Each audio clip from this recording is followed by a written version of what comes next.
안녕하세요. 밤동아 TV입니다. 옛날 이야기에는 사이가 좋지 않은 형제나 자매의 이야기가 자주 등장하지요. 욕심 많은 형과 인심 좋은 아우라던가, 심보 고약한 언니들에게 당하는 착한 막내라던가 말이에요. 인물의 행동을 비교하는 것으로 권선징악, 인과응보를 더 효과적이게 표현하고 극적인 재미도 줄 수 있으니 이보다 더 좋은 소재가 있을까 싶습니다. 그런데 꼭 그런 사이 나쁜 형제 자매만 나오는 것은 아니랍니다. 오늘 들려드릴 첫 번째 이야기는 서로를 아끼는 형제의 이야기지요. 재물에 대한 욕심보다는 서로 간의 우애를 더 소중하게 생각하는 형제의 모습이 훈훈한 감동을 준답니다. 그럼 오늘 준비한 옛 이야기도 재미있게 들으시고 편안한 밤 되시길 바랍니다. 형제와 신기한 구슬. 가난한 집에 두 형제가 있었답니다. 형제는 산에 가서 나무를 해다가 팔면서 살았지요. 가난한 형제는 서로 위해주며 사이좋게 지냈답니다. 마을 사람들은 형제의 우애를 보며 칭찬을 아끼지 않았어요. 어느 날 형제는 이웃 마을에 잔치가 있어 다녀오는 길이었지요. 형님, 하늘을 보세요. 정말 높고 푸르지요. 그렇구나. 꼭 바다가 하늘에도 있는 것 같구나. 산속 깊은 골짜기에 있다는 옥보다도 더 푸를 거예요. 동생의 말에 형은 미소를 지었답니다. 하늘빛이 저렇게 푸른들 네 마음보다도 푸르겠느냐? 에이, 형님도 그게 무슨 말씀이세요? 저보다는 형님 마음이 더 푸르지요. 형제는 서로를 쳐다보며 환하게 웃었어요. 어느덧 냇가에 이르러 형제는 서로 도와주며 내를 건너고 있었지요. 두 사람이 내 한가운데 이르자 물속에 아름다운 빛깔이 출렁였어요. 형님, 저걸 좀 보세요. 그래, 뭐가 저렇게 고운 빛깔을 내는지 모르겠구나. 이상하게 생각한 형제는 가까이 다가가 보았지요. 제가 건져볼게요. 동생은 물속에 손을 넣어 작은 구슬을 건져내었어요. 예쁜 구슬이구나. 세상에 태어나서 이런 빛깔을 내는 것은 처음이야. 오색 빛깔에 구름이 낀 것 같기도 하고. 안쪽에서부터 물이 뚝뚝 떨어질 듯 파랍니다.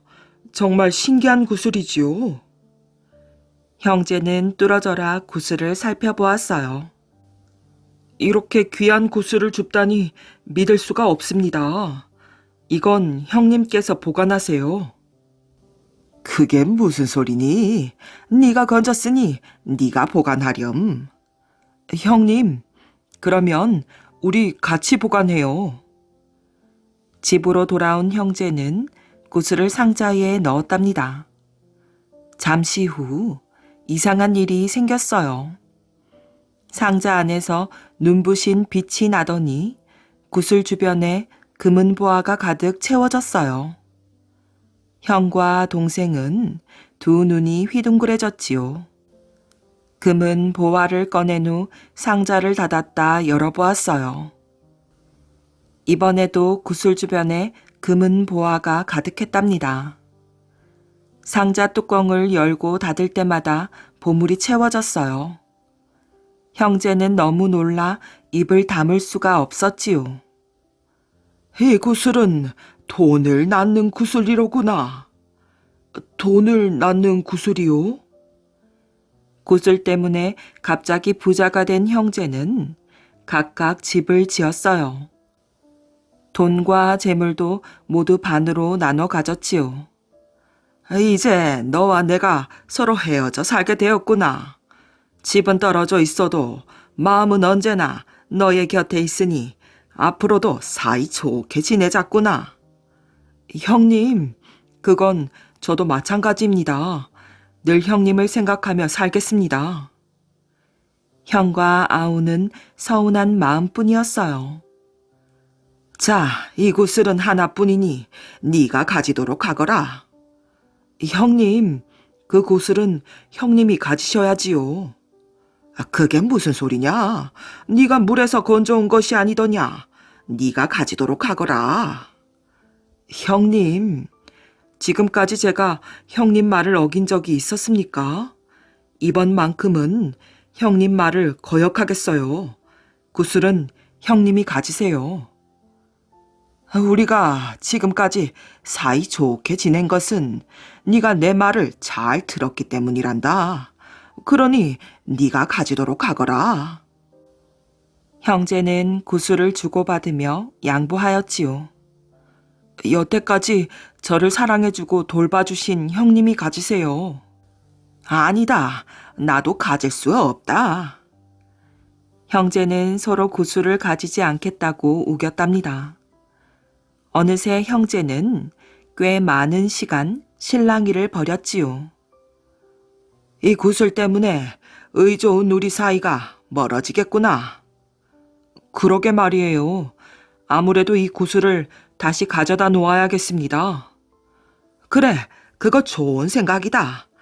아무리 신기한 구슬도 우리 형제의 우애를 깰 수는 없지. 형제는 구슬을 가지고 냇가로 갔어요. 냇가에 도착한 형제는 깜짝 놀랐지요. 돈을 낳는 구슬과 똑같은 구슬이 냇물 속에 하나 더 있었답니다. 형님, 하나씩 나누어 가지라고 하늘에서 내려주신 모양이에요. 그런가 보구나. 형제는 냇물 속에 있는 구슬을 꺼내 하나씩 나누어 가졌답니다. 욕심을 부리지 않고 의좋게 지낸 형제는 더욱 큰 부자가 되었답니다. 잡곡밥 한 그릇, 나물 한 접시. 기이한 일을 많이 하여 기인으로 이름난 토정 이지함은 목은 이색의 후손이지요. 토정비결을 지은 저자이기도 하답니다. 이지함은 여러 학파의 학문과 잡술에 능통했고 남다른 기이한 생각과 행동으로 재미있는 이야기를 많이 남겼어요. 그가 포천 현감으로 발령을 받았을 때의 일이랍니다. 백성들이 가난한 원인은 양반의 욕심 때문이다. 그러니 나는 비단 옷과 기름진 음식을 멀리하고 살아야겠다. 이지함은 평소에 이렇게 생각했기 때문에 포천에도 무명 배옷의 집신 차림으로 부임하였지요. 새 현감을 맞이한 포천의 육방 관속들은 한치의 소홀함이 없도록 음식상을 한 상 잘 차려 올렸답니다.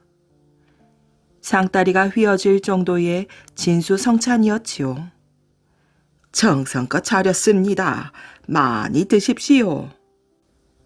이지함은 한동안 상을 물끄러미 내려다보더니 한심하다는 표정으로 수저도 들지 않고 말하였지요. 어허, 먹을 것이 통 없구먼. 통 없어. 젓가락 할 만한 게 하나도 없네. 예? 뜰 아래 대기하고 섰던 아전이 그 말을 듣자 몹시 놀라며 아뢰었지요. 송구합니다. 조금만 기다려 주십시오. 이 고장 특산물이 변변찮아 별미를 만들지 못했습니다. 좀 더 구해 만들어 올리겠습니다. 정말 조금 기다리자 더욱더 푸짐한 상이 들어왔어요. 그러나 이지함은 이번에도 쓱 한번 훑어보기만 했을 뿐 수저를 들지 않았답니다. 도무지 먹을 만한 게 없구나. 그 말에 아전의 등에서는 땀이 솟았지요. 앞으로 이런 까다로운 상관에게 잘 보이기는 틀렸다는 생각에 겁부터 났답니다. 저희들이 너무 부족하여 입맛에 맞는 음식을 마련하지 못했습니다. 준비에 소홀한 소인들의 죄를 용서하옵소서 사또. 그때야 이지함은 아전에게 말하였어요. 우리나라 백성들이 왜 헐벗고 가난한지 아는가? 모두 가만히 앉아서 얻어먹는 우리 관리들이 음식을 삼갈 줄 모르기 때문이라네. 대접이 소홀해서 그런 것이 아니라 너무 지나쳐서 탈이 아닌가? 이후로 모든 관리들이 먹는 반찬의 가짓수를 줄이도록 하라. 말을 마친 이지함은 관노에게 따로 잡곡밥 한 그릇과 나물국 한 그릇을 갈모에 담아오라고 하였지요. 그거 참 맛나 보이는구나. 이지함은 잡곡밥 한 그릇을 맛있게 다 먹었어요. 이튿날 관할 지역의 모든 벼슬 아치들이 인사를 하려고 이지함을 찾아왔답니다. 그 중에는 을에 성대한 잔치가 벌어지기 때문에 그걸 바라고 오는 사람도 많았지요. 그러나 이지함은 국물만 많은 묽은 시래기죽을 쑤어 한 그릇씩 돌릴 뿐이었어요. 소화가 잘 되는 대단한 별미라오. 어서 많이들 드시오. 사람들은 할 수 없이 수저를 들기는 했지만 억지로 한 모금 넘기고는 더 이상 먹지를 못하였어요. 그러나 이지함만은 맛있다는 듯이 한 그릇을 뚝딱 다 비웠답니다. 그러다 얼마 있지 않아 벼슬을 버리고 고향으로 돌아가 버렸지요. 고을 사람들이 길을 막으며 만류하였지만 막을 수가 없었어요.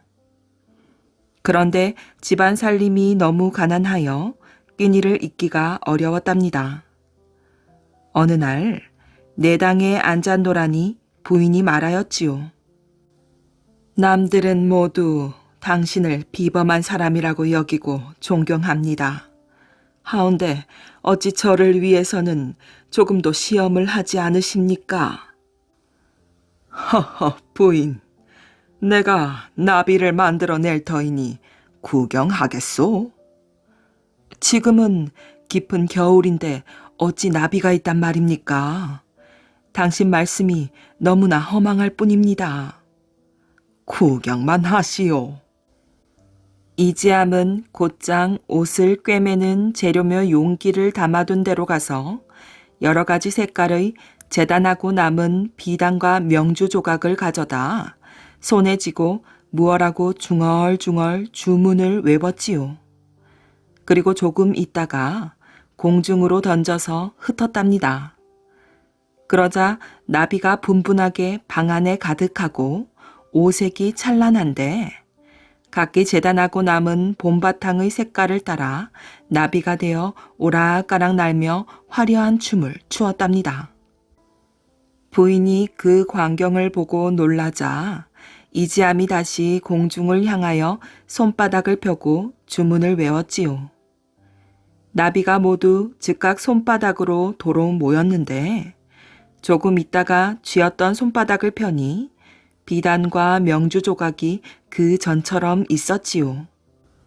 세상에, 지금 식량이 떨어져 밥을 지을 수 없는데 어찌 신기한 술수를 부려 이렇게 급박한 형편을 구제하지 않으십니까?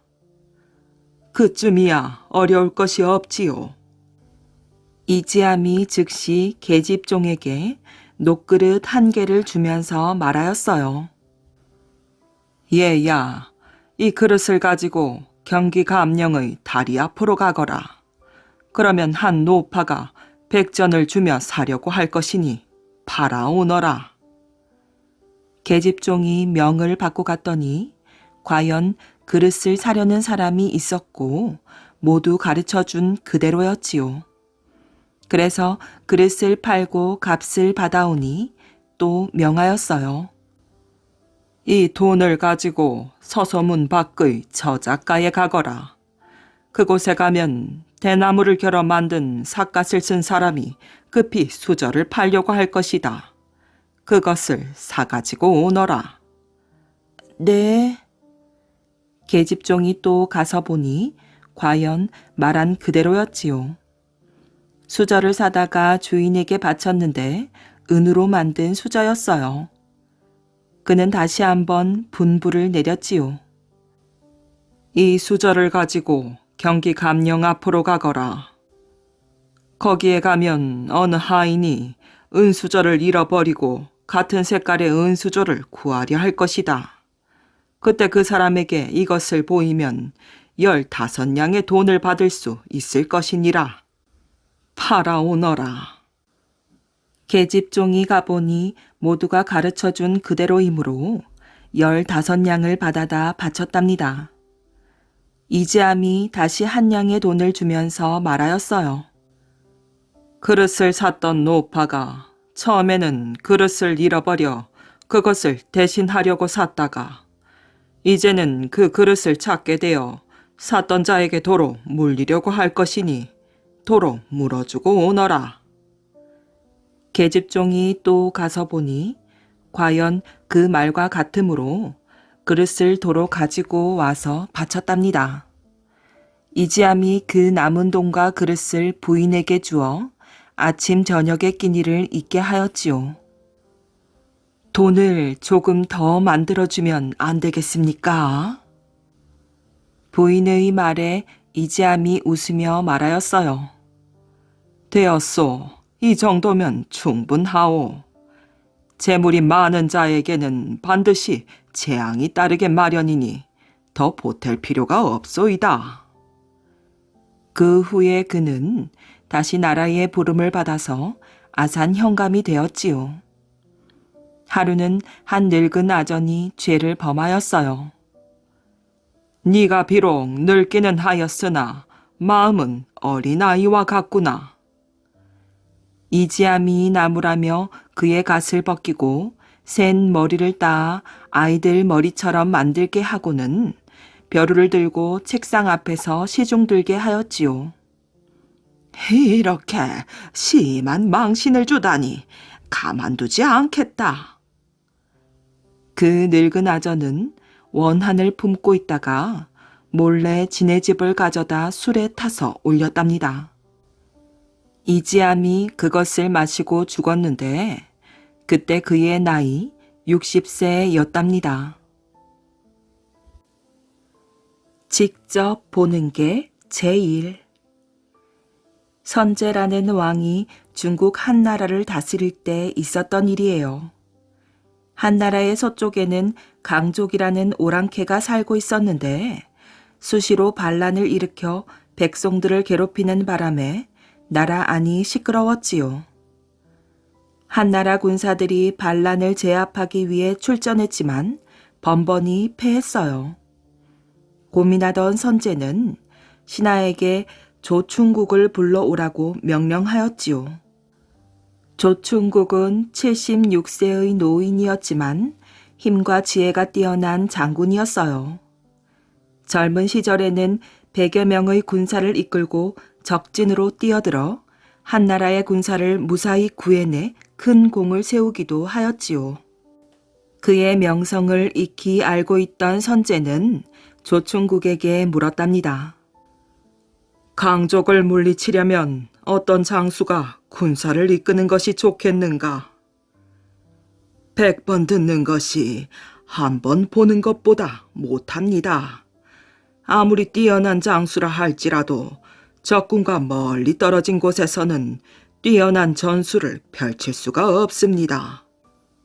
적군이 주둔하고 있는 곳으로 저를 보내주시면 상황을 살펴본 다음 비책을 세워보겠습니다.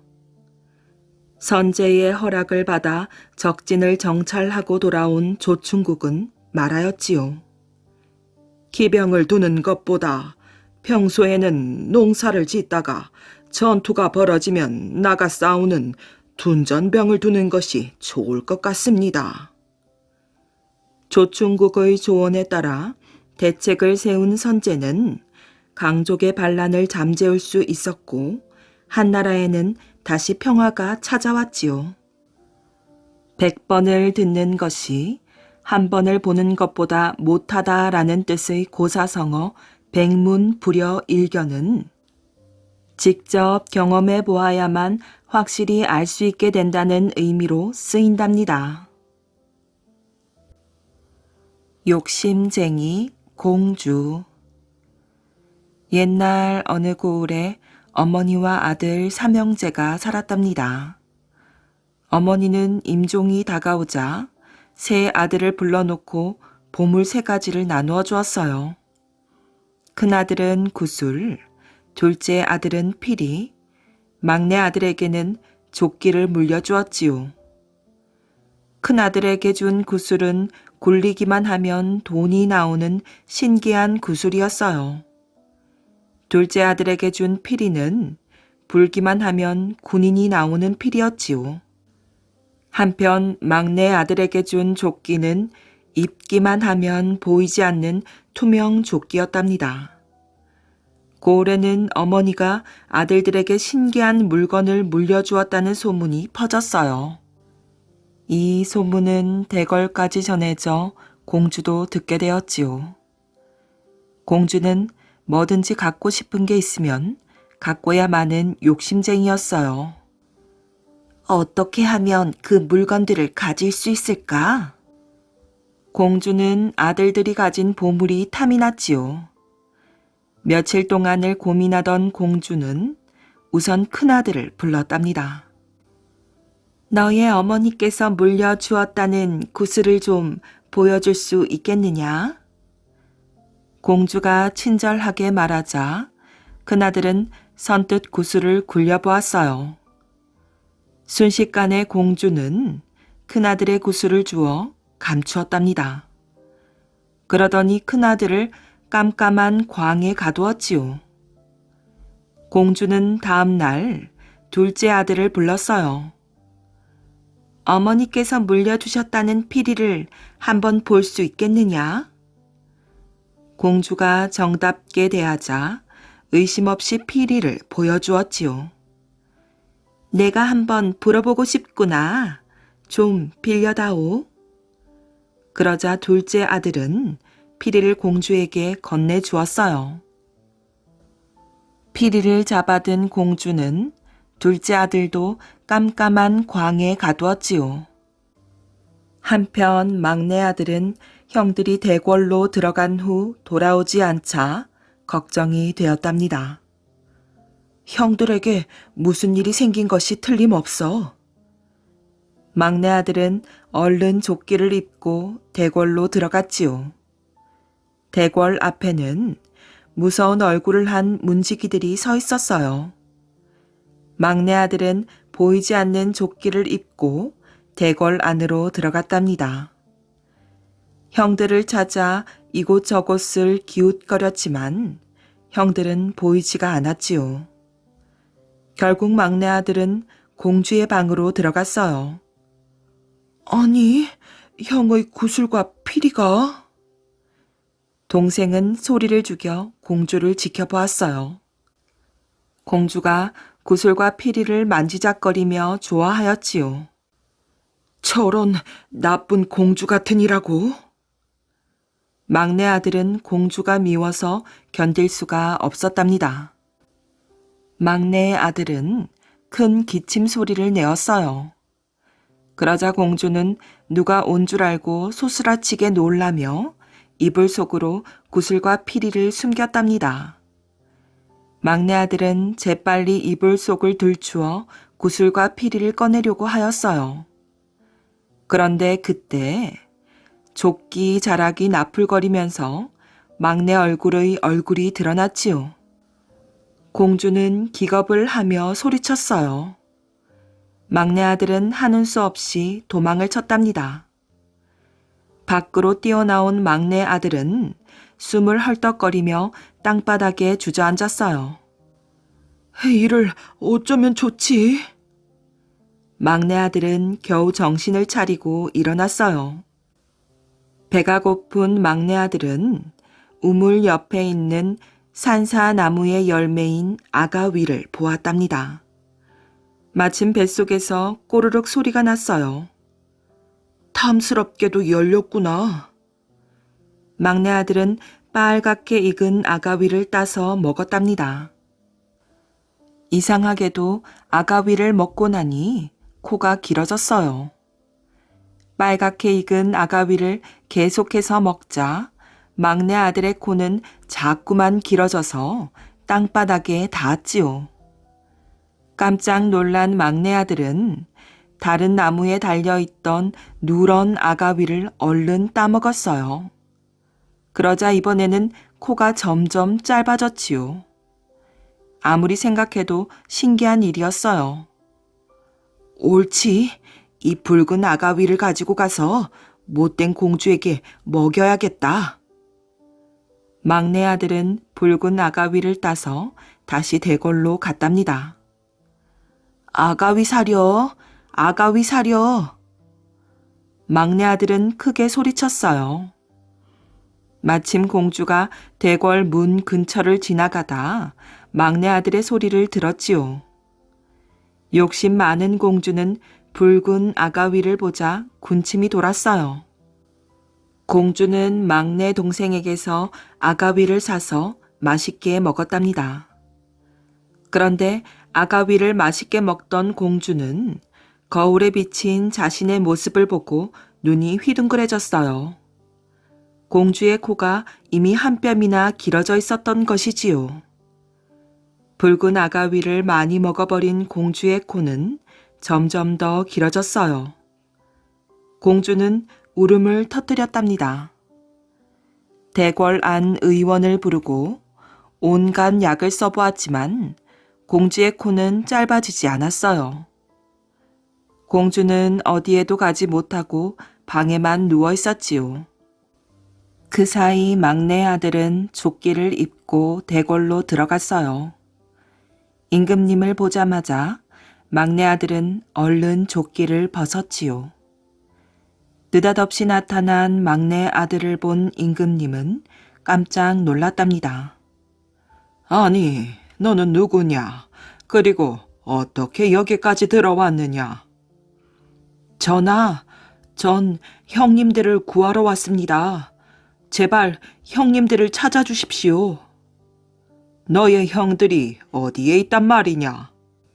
공주님께서 제 형들을 어딘가에 가두셨습니다. 뭐라고? 임금님은 깜짝 놀라며 고개를 저었어요. 아니, 그럴 리가 없다. 어찌 공주가 너의 형들을 가두겠느냐? 임금님은 막내 아들의 말을 믿지 못했답니다. 막내 동생은 그동안의 일을 사실대로 얘기했어요. 그럴 수가. 이런 못된 것 같으니라고. 여봐라, 공주를 당장 불러오너라. 임금님의 명을 받은 신하들은 공주를 데리고 왔어요. 길어진 코를 들고 서 있는 공주의 꼴이 정말 우스웠지요. 얘야, 네가 저 사람의 형들의 보물을 빼앗고 가두었다는 게 사실이더냐? 임금님은 화난 목소리로 물었어요. 아바마마, 저는 모르는 일이옵니다. 공주는 시치미를 떼며 임금에게 말하였지요. 임금님, 공주님의 이불 속에 형들의 보물인 구슬과 피리가 있습니다. 막내 아들이 말하자 임금님은 신하들을 시켜 막내 아들이 말한 대로 이불 속에 숨겨져 있던 구슬과 피리를 가져오게 하였어요. 신하들이 구슬과 피리를 가져왔지요. 공주야, 이렇게 증거가 있는데도 끝까지 아니라고 할 것이냐? 임금님은 더욱 화가 나서 큰 소리로 공주에게 말하였어요. 그래도 욕심 많은 공주는 형들이 있는 곳을 말하지 않았지요. 막내 아들은 할 수 없이 신하가 들고 있던 둘째 형의 피리를 빼앗아 불었어요. 그러자 갑자기 어딘가에서 창과 칼을 든 병사 수천 명이 쏟아져 나왔지요. 이 광경을 본 임금님과 공주는 겁이 나서 덜덜 떨었답니다. 어서 저 사람의 형들을 풀어주지 못할까? 아바마마, 용서해 주세요. 저 사람의 형들은 광에 가두었습니다. 공주는 엉엉 울고 말았지요. 임금님은 곧 형들을 풀어주었어요. 고맙습니다. 공주님께서 형님들을 풀어주셨으니 제가 공주님의 코를 고쳐드리겠습니다. 막내 아들은 공주에게 노란 아가위를 주었답니다. 노란 아가위를 먹은 공주의 코는 원래대로 돌아왔지요. 그 후 공주는 다시는 나쁜 마음을 먹지 않았다고 합니다. 명재상이 된 농부. 을파소 어른이 오신다. 을파소가 마을 어귀에 들어서자 아이들은 이렇게 소리치며 모여들었어요. 때는 고구려 제9대 고국천왕 17년의 어느 날 오후였지요. 을파소는 그 당시 왕을 빼놓고는 지위가 가장 높은 재상이었답니다. 그는 나라를 다스리는 데 있어서 자신이 해야 할 일에 대해 늘 이렇게 이야기하곤 하였지요. 나라를 바로 다스리려면 백성들의 실정을 잘 알아야 하느니라. 착한 자, 올바른 자는 빠짐없이 찾아서 상을 주어야 하고, 악한 자, 남을 괴롭히는 자는 용서 없이 벌을 주어 이 나라 백성이면 누구나 억울한 자가 없도록 해야 한다. 그 말을 실천하기 위해 을파소는 틈만 있으면 몸소 전국 각처를 돌아다니며 민정을 살폈지요. 을파소가 왔다는 말만 들어도 그 마을에서 조금이라도 고약한 짓을 저지른 자는 겁에 질려 몸둘 곳을 몰랐답니다. 그 대신 죄 없이 선량하게 살아온 백성들은 인자한 아버지를 맞듯이 반겼지요. 을파소는 실로 그 당시 고구려 백성들의 아버지와 같은 존재였어요. 을파소가 재상이 되기 전의 고구려는 안팎으로 항상 불안스러웠지요. 고구려 고국천왕 13년 4월 자가려 등이 반란을 일으켜 왕도로 쳐들어온 일이 있었답니다. 왕은 손수 군사를 거느리고 반란한 자를 토벌하였지요. 그러나 다른 나라에게 침범을 받은 것도 아니고 바로 왕의 외가 쪽 친척이며 높은 벼슬에 있던 자들이 반란을 일으켰다는 점에 왕은 크게 상심하고 있었답니다. 왕은 깊이 생각하였어요. 원래 임금을 도와 나라를 다스리는 대신들은 덕이 있고 어진 자라야 한다. 그런데 지금의 나라 형편으로는 모든 관직이 사람을 위해 만들어지도록 되어 있다. 그래서 덕이 없는 사람이라도 높은 벼슬아치의 자리에 오를 수 있으니 말이 되는가? 그것이 백성들에게 해를 끼치게 되면 두말할 나위도 없다. 모두가 다 나의 잘못이다. 그래서 왕은 널리 어진 사람을 구하기에 힘썼답니다. 그러던 어느 날이었어요. 동부의 알류라는 사람이 와서 왕에게 아뢰었지요. 대왕께서 덕이 있고 어진 신하를 구하신다는 말씀을 들었습니다만 아마 이 나라에서 덕이 있고 어진 자를 구하자면 을파소보다 더 좋은 사람을 찾기는 어려울 것입니다. 을파소라. 지금 어디서 무얼 하는 사람인고? 서부 압록강 차물촌에 사는 사람입니다. 지혜와 생각이 깊고 덕이 높아 누구나 우러러보는 인물이지요.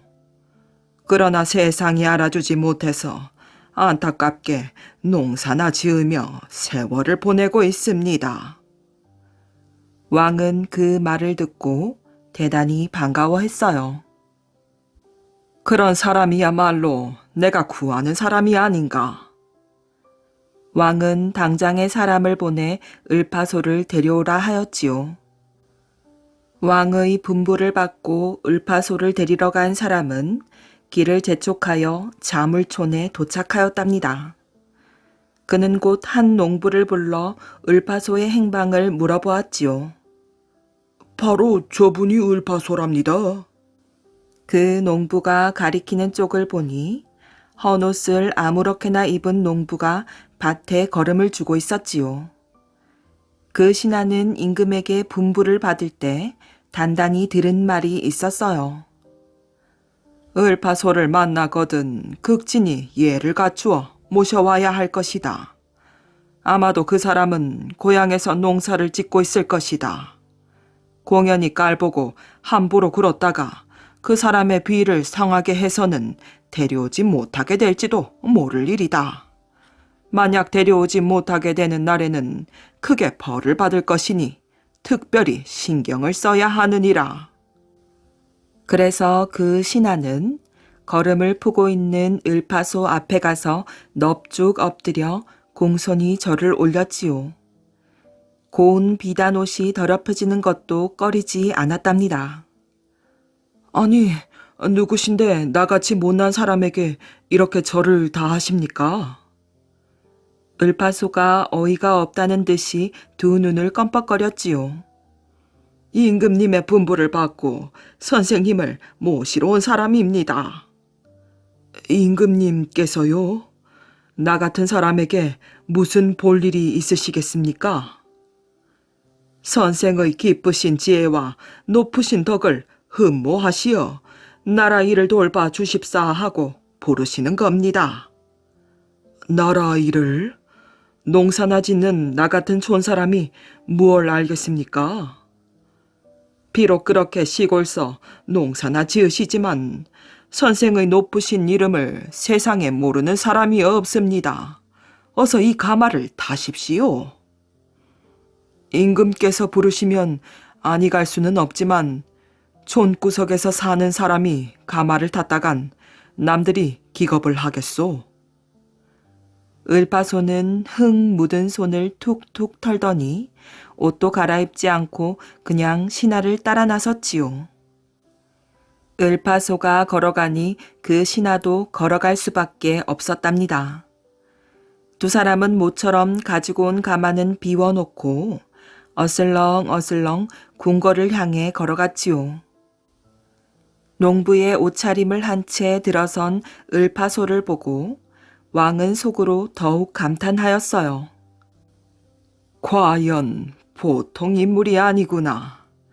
임금이 부른다면 큰 수가 났다 하여 온갖 치장을 다 하고 달려오는 것이 보통일 터인데 저렇게 꾸밈없이 나타나다니. 이만하면 넉넉히 큰 일을 해낼 인물이로구나. 이렇게 생각한 왕은 을파소의 손을 잡아 높은 자리에 앉히고 간곡히 말하였지요. 내 선조의 뒤를 이어 백성을 다스리는 자리에 있게 되었소만 워낙에 덕이 없고 재주가 부족하여 제대로 다스리지를 못하는구려. 그런데 선생은 깊은 지혜와 덕을 지니고서도 시골에 파묻혀 그냥 세월을 보내시니 어찌 나라와 백성을 위해서 애석한 일이 아니겠소. 부디 나에게 힘이 되어 나라를 다스려 주시면 다만 나의 기쁨일 뿐 아니라 나라와 백성들에겐 크나큰 복이 되리라 생각하오. 그러고는 그 자리에서 중외대부라는 꽤 높은 벼슬을 내렸지요. 그러나 을파소는 잠시 생각에 잠기더니 공손하지만 거침없이 말하였답니다. 원래 저같이 부족한 사람이 나라를 다스린다고 나서면 어찌 백성들이 복종하겠습니까? 대왕께서는 마땅히 더 훌륭한 사람을 구하시어 높은 벼슬을 주시도록 하십시오. 그래야만 백성이 복종하고 나라는 잘 다스려질 것입니다. 을파소는 정중하면서도 조리 있게 거절하였지요. 을파소가 이렇게 거절하자 왕은 아차 하는 마음이 들었어요. 을파소가 부족한 사람이라고 한 말은 곧 벼슬이 부족하다는 뜻을 그렇게 돌려서 말한 것이리라. 중해대부쯤으로는 그 위에도 높은 벼슬아치가 많은데 어떻게 뜻대로 나라를 다스릴 수 있겠느냐. 을파소의 말은 이런 뜻일 것이라고 왕은 짐작했던 것이에요. 왕은 곧 웃음을 지으며 고쳐 말하였어요. 네, 지금 중회 대부란 벼슬을 내린 것이 물론 부족한 줄 잘 아오. 그러나 한꺼번에 높은 벼슬을 내리자면 법규가 어지러워질까 해서 그런 것이니 섭섭히 여기지 마시오. 그러고는 불과 며칠이 못되어 국상이라는 신하로서는 가장 높은 벼슬을 주었답니다. 이렇게 되니 야단이 났어요. 대신들과 왕족들은 일제히 옳지 않다고 떠들며 들고 일어났어요. 아니, 도대체 대왕께서 나라 꼴을 어떻게 만들려고 저렇게 하시는 거야? 어제까지 시골서 걸음이나 푸던 자를 국상으로 삼다니. 그리고 대대로 공로가 많은 우리들이 그 촌놈 밑에서 굽실거려야 한단 말이야. 안 될 말이지. 그놈을 당장 쫓아내야 해. 그러나 임금의 결심은 굳었답니다. 임금이 정한 일에 반대하는 자가 누구냐? 앞으로 국상의 명령을 듣지 아니하는 자는 아무리 벼슬이 높고 귀한 몸이라 하더라도 벌을 내릴 것이다. 임금의 이 같은 후의에 을파소는 감격하였지요. 선비란 자고로 원래 자기를 알아주는 이를 위해 모든 힘을 다하는 법. 이제 임금께서 이토록 후의를 베풀어 주시니 내 어찌 그 은혜를 갚지 않을 수 있겠는가? 그는 모든 지혜와 정성을 다하여 임금을 섬기고 백성을 위해 애를 썼답니다. 그리고 이렇게 방방곡곡 마을을 찾아다니는 것도 나라와 임금을 위한 을파소의 한 가지 정성이었지요. 오늘도 을파소는 한 마을을 찾았답니다. 을파소가 왔다는 말만 들어도 그 마을에서 조금이라도 고약한 짓을 저지른 자는 겁에 질려 몸둘 곳을 몰랐지요. 그 대신 죄 없이 선량하게 살아온 백성들은 인자한 아버지를 맞듯이 반겼답니다. 을파소가 마을 안으로 서서히 걸음을 옮기자 저편에서 한 노파가 거꾸로 지듯 달려왔어요. 잘 오셨습니다. 마침 어른께서 잘 오셨습니다. 노파는 을파소 앞에 꿇어 엎드리면서 더 말을 잇지 못하고 목 놓아 통곡하였어요. 을파소가 노파의 어깨를 잡아 일으키면서 타이르듯 말하였지요. 그렇게 울기만 해서야 별 도리가 없지 않소. 사정을 얘기해야지. 어떤 억울한 일이든지 내게 얘기만 하면 다 풀어주겠소. 백발이 성성한 노파에게 말하는 을파소의 태도는 아직 노파보다 훨씬 나이가 젊으면서도 인자한 아버지처럼 점잖았어요. 노파는 겨우 울음을 그쳤지요. 제 말씀을 들어보십시오, 을파소 어른. 어디 말을 해보시오. 저는 원래 늙은 남편과 어린 딸과 셋이서 살고 있었습니다. 가난한 살림이지만 남부럽지 않게 그럭저럭 살아왔지요. 그런데 오늘 빨래를 하러 냇가에 나갔다가 집에 돌아와 보니 여기까지 말하고 노파는 다시 흐느껴 울기 시작하였어요. 돌아와 보니 무슨 변이 생겼단 말이오? 노파는 대답을 못하고 그저 울기만 하였지요. 그러자 노파를 따라온 동네 사람 하나가 대신 대답하는 것이었어요. 그댁 영감님하고 딸아이가 한꺼번에 죽어 있었답니다요. 노파는 엎어진 채 흐느껴 울다가 다시 벌떡 일어났지요. 그리고 을파소의 소매를 잡아 흔들며 애걸복걸하였어요.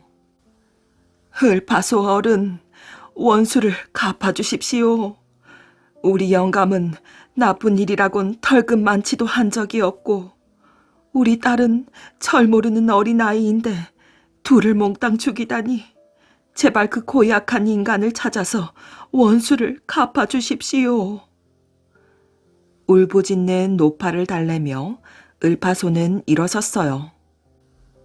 우선 가봅시다.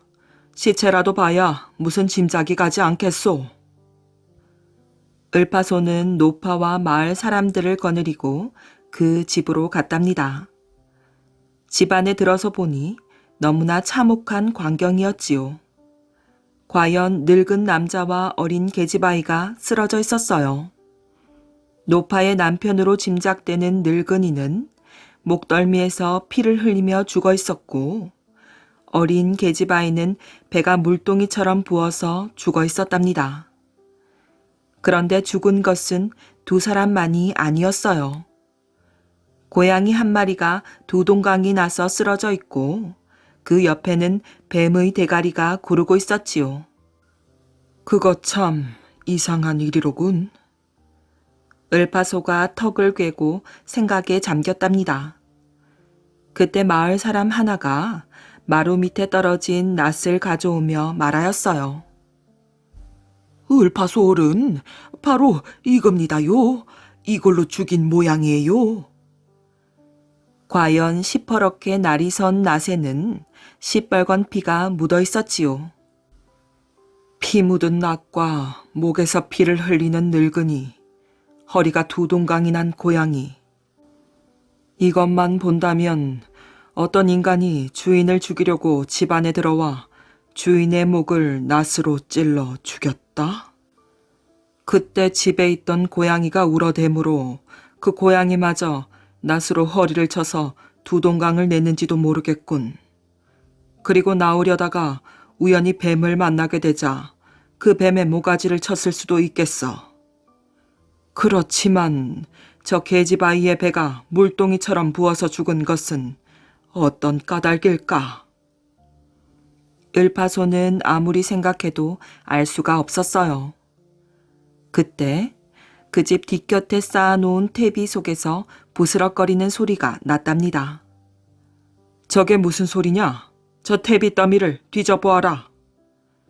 마을 사람들이 달려가서 그 퇴비 더미를 뒤져보았어요. 그리고 그 속에서 한 중년 남자를 끌고 나왔지요. 그 남자는 마을에서 침쟁이 노릇을 하는 남자였어요. 니놈이 한 짓이로구나. 을파소가 소리쳤어요. 아닙니다. 저는 아무 죄도 없습니다. 침쟁이는 강하게 부정하였어요.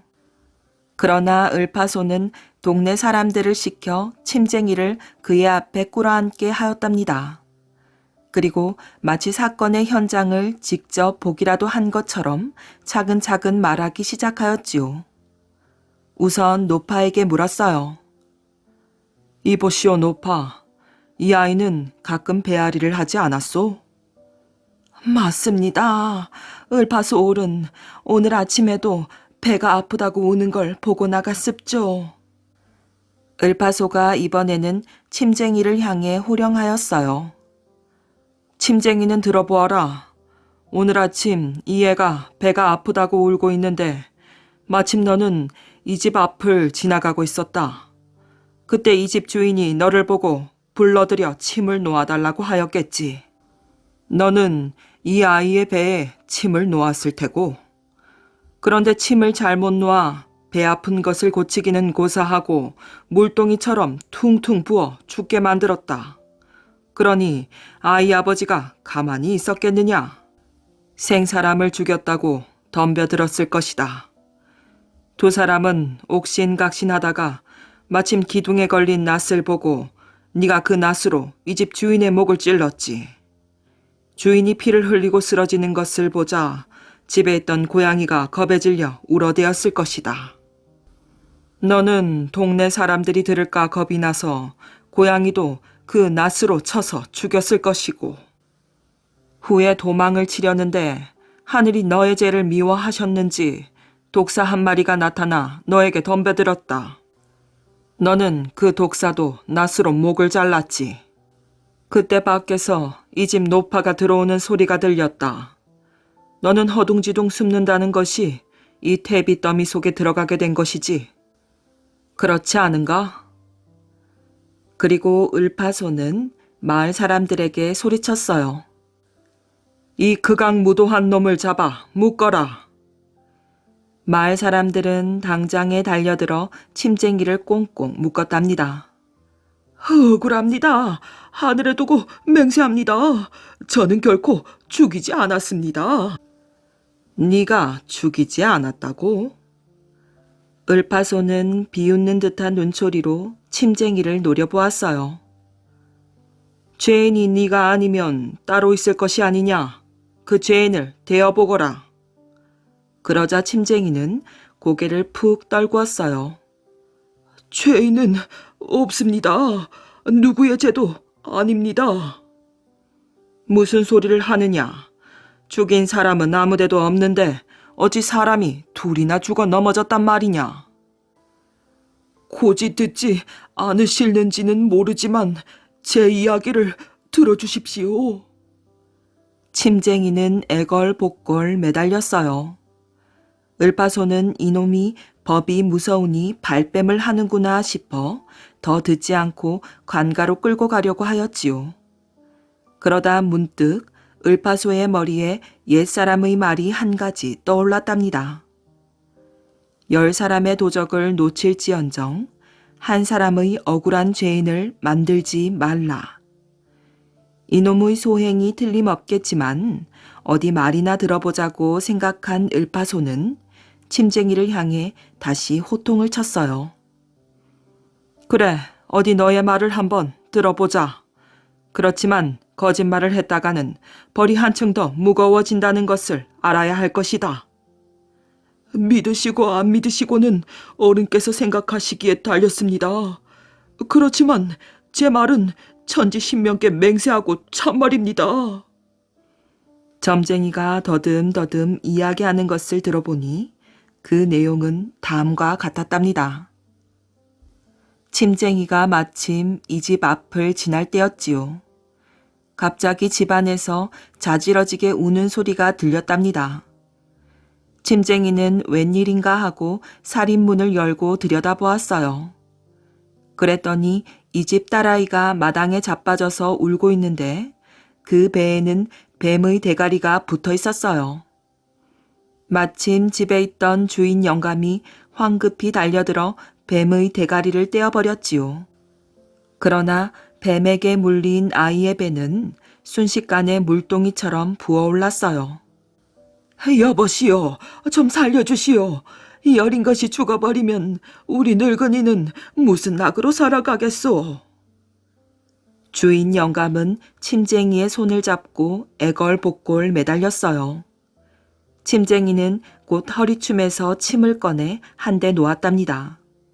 그러나 뱀의 독이 너무 심했는지 아무 효험이 없이 아이는 곧 숨이 끊어지고 말았어요. 어린 딸이 죽은 것을 알자 늙은 아버지는 미친 사람같이 시체를 안고 대굴대굴 구르면서 통곡을 하였지요. 그러다가 무슨 생각이 들었는지 벽에 걸린 낫을 집어들었어요.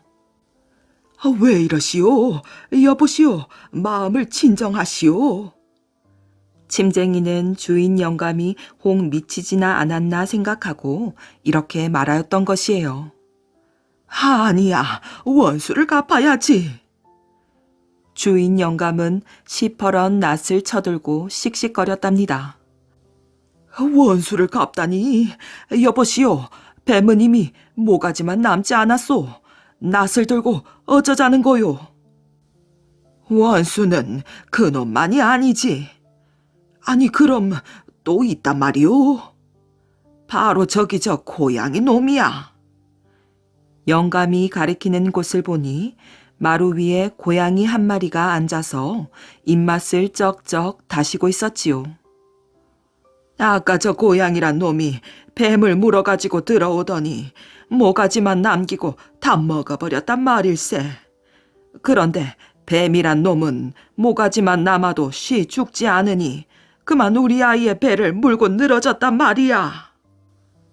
그렇지만 고양이들 일부러 그랬겠소. 그만두시오. 침쟁이가 말렸지만 영감은 듣지 않았어요. 일부러 그랬건 아니건 딸아이의 원수는 원수야. 주인 영감은 낫을 들고 마루로 뛰어올랐어요. 여보시오, 고양이를 해치면 안 돼요. 앙심을 먹고 반드시 원수를 갚는다오. 침쟁이가 굳이 말렸지만 주인 영감은 듣지 않았답니다. 주인 영감에게서 살기를 느낀 고양이는 훌쩍 마루에 건 선반 위로 뛰어 올라갔지요. 주인 영감은 선반 위에 있는 고양이에게 낫을 내리쳤지만 고양이는 날쌔게 몸을 피해서 껑충 뛰어오르더니 다음 순간 주인 영감의 목덜미를 덥석 물었답니다. 비명과 함께 주인 영감은 낫으로 고양이의 허리를 치며 쓰러졌어요. 고양이의 허리는 두 동강이 나고 쓰러진 주인 영감도 이내 숨이 끊어졌답니다. 이때 마침 주인 노파가 돌아오는 발소리가 들렸지요. 침쟁이는 하도 이상한 사건이라 사실대로 말해도 아무도 믿어주지 않고 자기가 죄인이라고 의심할 것이라 생각하고 급히 숨은 곳이 퇴비더미 속이었어요. 그리고 빠져나갈 틈을 엿보고 있었지만 이제까지 집안에 사람들이 들끓어 꼼짝을 못했다는 것이었답니다. 침쟁이의 말을 다 듣고 난 을파소는 매우 난처하였어요. 그 말을 꾸며댄 거짓말이라고 하자니 그렇게 단정할 증거가 없었지요. 그렇다고 그 말을 고지 듣자니 그건 역시 아무런 증거가 없었거든요. 마을 사람이나 주인 노파는 아까 을파소가 추측해서 한 말을 믿었지 침쟁이의 말은 믿지 않았답니다. 그 놈이 죄를 짓고도 죽기 싫으니까 별 맹랑한 소리를 다 하는군. 을파소 어른, 더 들을 것도 없습니다. 어서 그 놈을 관가로 끌어다가 엄한 벌을 내리도록 하십시오. 을파소는 경솔하게 자기 추측을 말한 것을 뉘우쳤어요. 백성들은 자기 말을 하느님의 말처럼 믿고 있었기 때문이지요. 그런데 이제 와서 그 말이 잘못되었다고 하면 자기의 위신이 얼마나 떨어지겠어요. 그러나 침쟁이의 말이 거짓말이라고 할 아무런 근거도 없었답니다. 을파소는 생각하였어요. 침쟁이의 말이 사실이라면 나는 억울한 백성 하나를 죽이게 되는 것이 아닌가. 내 체면만을 생각해서 억울한 백성을 죽인다는 것은 죄악이 아니겠는가? 이러지도 못하고 저러지도 못하는 을파소의 눈에 문득 신기한 것이 보였답니다. 두 동강이 난 고양이의 뱃속에서 뱀의 꼬리가 조금 나와 있는 것이었어요. 이것으로 너의 말 중에 하나는 들어맞았다. 고양이가 뱀을 먹은 것은 틀림없단 말이지. 그렇지만 가장 중요한 건 고양이가 주인의 목덜미를 물어뜯었다는 점인데 그것은 무엇으로 증명하는가? 살기 위해서 필사적이 된 침쟁이가 부르짖었어요. 고양이의 입을 열어보십시오. 을파소는 당장 고양이의 입을 열어보았어요. 그 안에는 쭈글쭈글하게 주름이 잡힌 사람의 살점이 들어있었지요. 을파소는 즉시 침쟁이의 결박을 풀어주었어요. 그러고는 두 손을 마주잡고 진심으로 사과하였답니다. 용서하오. 내가 밟지 못해서 죄 없는 사람 하나를 죽일 뻔하였소.